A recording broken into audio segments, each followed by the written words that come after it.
Воредна слика на граничниот премин Табановце. Граничната полиција и царинарниците носат заштитни ракавици и маски. Колку толку ги прават и редовните рутински контроли, барем така велат луѓето со кои разговаравме. Патниците се прашуваат каде патувале и дали имаат некакви симптоми. А посебен акцент се става на оние патници кои што пристигнале од критичните региони. На преминот има и соба за изолација и дежурни епидемиолози, но досега немало ситуација патник да биде дополнително тестиран и изолиран. Се спроведуваат сите задачи? Се спроведуваат сите задачи, да. Фреквенцијата како? Фреквенција има доста.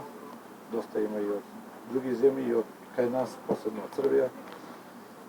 Меѓутоа се е во ред сега за сега. Битно препораки, интервјуа, Да, сите работи. да ги прешуваме, нели од и ако доаѓаат случајно, а доаѓаат и од овие ризични земји што се Италија, доаѓаат од Кина.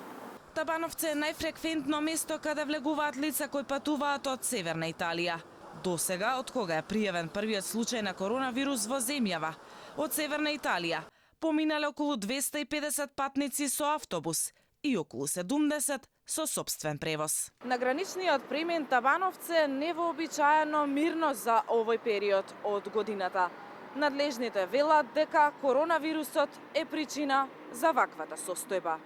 Додека засилените мерки се во ек, паниката од коронавирусот во Македонија полека стивнува. Нема нови пациенти кои јавиле симптоми на коронавирус и кои се тестираат.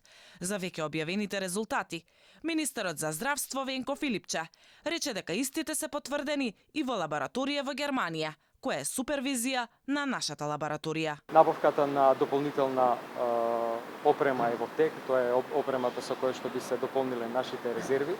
Во текот на вчерашниот ден го потпишавме договорот за дезинфекционите средства. Тие веќе од утре ќе бидат дистрибуирани со помош на локалната самоуправа по основните училишта. Техничкиот премиер Оливер Спасовски апелира до граѓаните да се придржуваат до мерките. Изјави дека има и несовесни граѓани кои се враќаат од Северна Италија и се пријавуваат на работа. Во однос на зголемување на цените на заштитни маски и средства за дезинфекција, Спасовски најави дека владата најостро ќе реагира, затоа што во рамки на криза не може никој да профитира. Во меѓувреме, корона треската и тоа како владае во светот, нивото на ризик од умерено премина на високо.